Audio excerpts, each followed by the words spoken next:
आप सबको जय मसीह की हिंदी बाइबल क्लास में आपका स्वागत है। फ्रेंड्स, दुनिया भर में रहने वाले मसीही लोगों के लिए ये टाइम बहुत ही इम्पोर्टेंट टाइम है, बिकॉज ये पैशन वीक का टाइम है। पैशन वीक अर्थात यीशु मसीह का इस पृथ्वी पर बिताया हुआ आखिरी सप्ताह। इसकी शुरुआत पाम संडे से होती है और ये ईस्टर संडे तक मनाया जाता है। पाम संडे अर्थात वो संडे जिस दिन यीशु मसीह ने यरूशलेम के अंदर विजय प्रवेश किया था।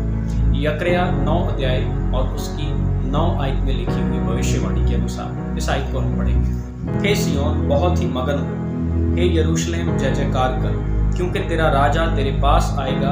वह धर्मी और उद्धार पाया हुआ है, वह दीन है और गधे पर वरन गधी के बच्चे पर चढ़ा हुआ आएगा। सो इस भविष्यवाणी के अनुसार हम देखते हैं कि इस भविष्यवाणी की पूर्ति मत्ती रचित सुसमाचार उसके 21 अध्याय, मरकुस रचित सुसमाचार 11 अध्याय, लूका रचित सुसमाचार उसके 19 अध्याय, इन तीनों जगह पर हम यकरया नबी के द्वारा की गई भविष्यवाणी को पूरा होते हुए देखते हैं। इस दिन यीशु मसीह एक गधी के बच्चे पर सवार होकर यरूशलेम में प्रवेश करते हैं, जिसे विजय प्रवेश भी कहा गया है। और इस दिन जब यीशु मसीह यरूशलेम में प्रवेश किए तो सब लोग अपने हाथों में खजूर की डालियां लिए हुए होसन्ना होसन्ना गाते हुए यीशु मसीह का स्वागत करते हैं। तो उस समय से पाम संडे से यीशु मसीह के जीवन का जो पैशन वीक है, जो आखिरी सप्ताह है, उसकी शुरुआत होती है। और ईस्टर संडे जिस दिन यीशु मसीह का पुनरुत्थान हुआ था, उस दिन तक इस वीक को पैशन वीक या फिर होली वीक के रूप में मनाया जाता है। और इस होली वीक के समय आज का जो दिन है, गुड फ्राइडे का दिन है, बहुत ही इम्पोर्टेंट दिन है, बिकॉज आज के दिन यीशु मसीह को सलीब पर चढ़ाया गया था। तो गुड फ्राइडे अर्थात शुक्रवार का वो दिन जिस दिन यीशु मसीह को सलीब पर चढ़ाया गया था, उस दिन क्या क्या हुआ था उसकी विस्तार पूर्वक जानकारी हमें बाइबल के अंदर मिलती है। यदि आप इसको डिटेल में पढ़ना चाहते हैं तो आप इसे पढ़ सकते हैं। मत्ती रचित सुसमाचार 27 अध्याय 1 से लेकर 61 आयत तक, मरकुस रचित सुसमाचार 15 अध्याय 1 से लेकर 47 आयत तक, लूका रचित सुसमाचार 23 अध्याय 1 से लेकर 56 आयत तक, यूहन्ना रचित सुसमाचार 18 अध्याय 28 आयत से लेकर 19 अध्याय उसकी 42 आयत तक। ये वो सारे चैप्टर्स हैं जिनके अंदर आप यीशु मसीह का जिस दिन उसे क्रूस पर चढ़ाया गया था, वो शुक्रवार का दिन क्या क्या हुआ था, वो सारी घटनाएं आपको इन अध्यायों के अंदर विस्तार पूर्वक रीति से मिल जाएंगी। गुरुवार की शाम को गेत्सेमनी बाग में यीशु मसीह को यीशु के ही एक चेला जिसका नाम यहूदा इस्करियोती था, उसने विश्वासघात किया और यीशु को यहूदी अगुओं और रोम सरकार के हाथों पकड़वा दिया और फिर यीशु मसीह को सलीब पर चढ़ाए जाने का आदेश दिया गया।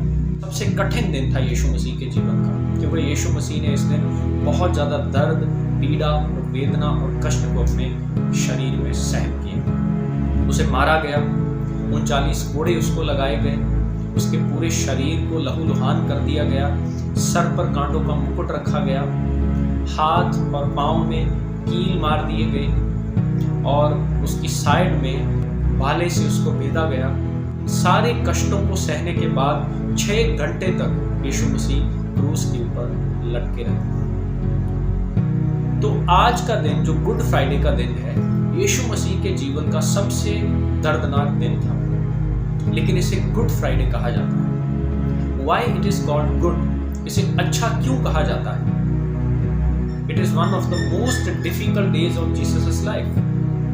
He has gone through lot of pain, but still it is called a Good Friday. तो क्यों इसे अच्छा शुक्रवार कहा गया?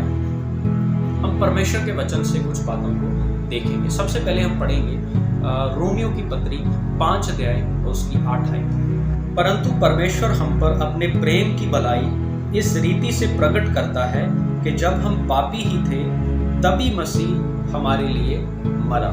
तो ये शुक्रवार अच्छा शुक्रवार इसलिए है, उसका पहला कारण हम इस आयत में देखते हैं कि परमेश्वर ने अपने प्रेम को इस तरह प्रकट किया कि जब हम पापी ही थे, जब पूरी मानव जाति पापी थी, तो मसीह हम सबके लिए मरा। That is why it is a Good Friday. हर एक पापी के लिए ये एक अच्छा शुक्रवार था, क्योंकि इस दिन मसीह हम सब के लिए मरा।